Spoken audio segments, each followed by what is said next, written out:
Go.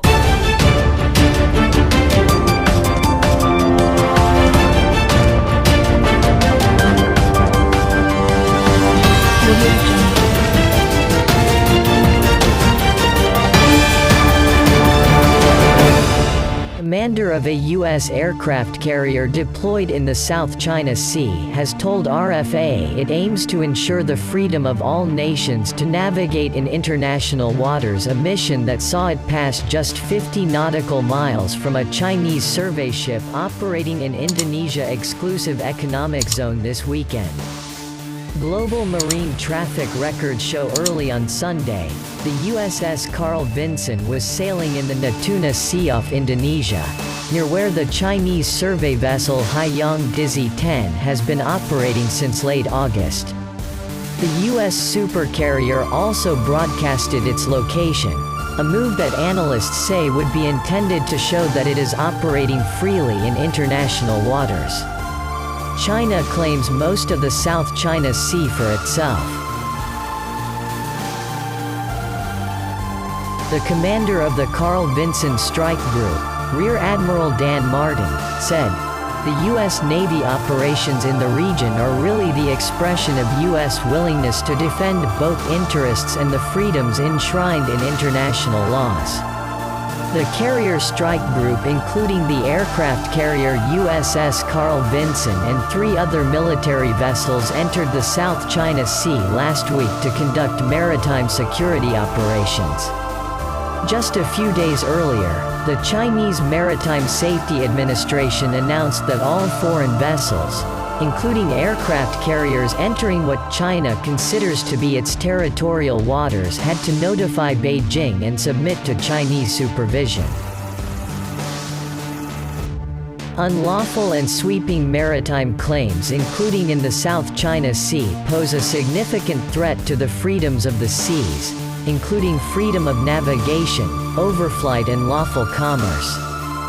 U.S. naval and air forces periodically conduct so-called freedom of navigation operations to challenge China's maritime claims in the South China Sea, where 1/3 of global maritime trade transits each year. China has repeatedly denounced these FONOPs.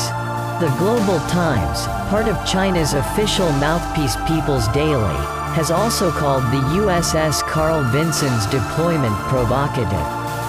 This is the 6th time a U.S. aircraft carrier has been deployed in the South China Sea this year, but the first time with the advanced capabilities of F-35C stealth fighter and the new CMV-22B Osprey tiltrotor aircraft, the Global Times noted.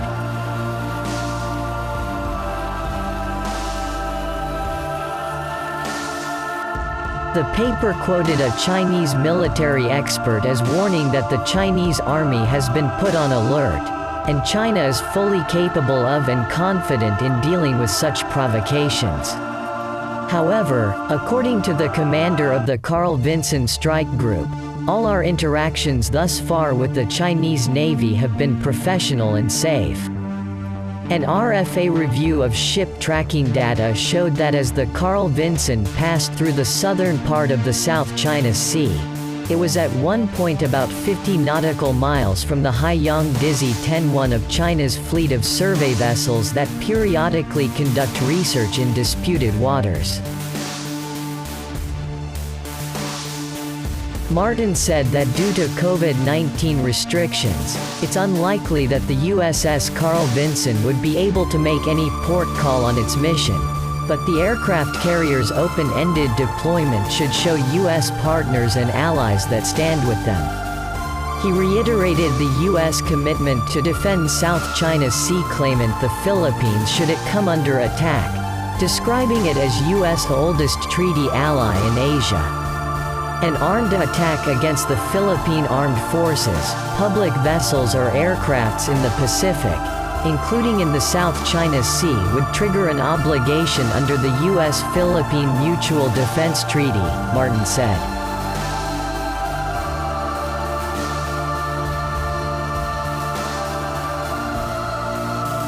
Philippine Defense Secretary Delfin Lorenzana was in Washington, D.C., last week to meet U.S. officials. According to a Philippine statement, both sides agreed to work on a bilateral maritime framework that advances cooperation in the maritime domain. Speaking at the Center for Strategic and International Studies think tank last Wednesday, Lorenzana said Manila was seeking to upgrade and update the U.S. alliance. He pressed for a clearer extent of American commitments under the treaty, which was signed by the two allies 70 years ago.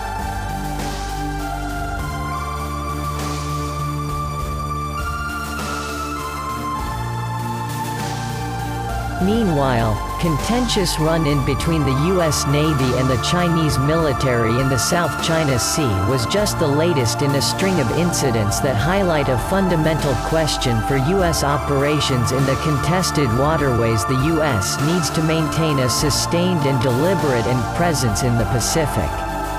The freedom of navigation operations and forward presence is a state of acceptance of U.S. presence where international law and customary naval precedent allows, so it isn't a goal that is achieved but rather a condition.